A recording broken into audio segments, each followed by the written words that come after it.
रवा माली साल बिजली पर 1100 अरब, गैस पर 400 अरब की सब्सिडी दी। मिफ्ता इस्माइल ने प्रेस कॉन्फ्रेंस में कहा कि SNGPL ने 2 साल में अरबों रुपए का नुकसान किया।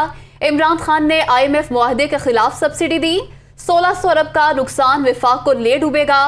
पेट्रोल महंगा करके पैसा कौमी खजाने में ही डाल रहे हैं। मजीद कहा कि किसी फैक्ट्री को बंद नहीं करने देंगे, गैस फराहम करेंगे।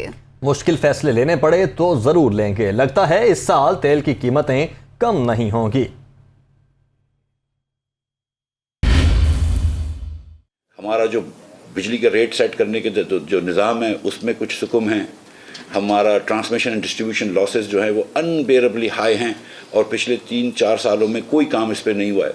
हमारा बिल कलेक्शन का रेट जो है वो बहुत कम है। आप जिन लोगों को बिजली दे रहे हैं उनकी आप बिल कलेक्ट नहीं कर पा रहे, तो बहुत सारे सुकुम हैं। लेकिन ये जब 1100 अरब रुपए या 1600 अरब रुपए का वफाक का नुकसान हो जाता है तो ये मुल्क को ले डूबेगा। गैस के शोबे में भी तकरीबन 400 अरब रुपए की सब्सिडी रवा माली साल में दी गई है, जिसमें PM पैकेज भी है।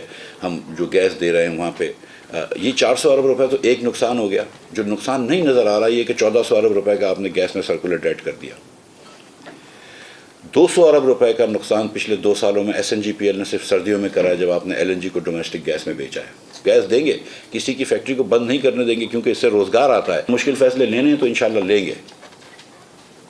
और इससे इस वक्त जो है ना वो चॉइस नहीं है आपको, आपके कि आप मुश्किल फैसले ना लें। इस वक्त हमको अटैक पे जाना ज़रूरी है इंशाल्लाह।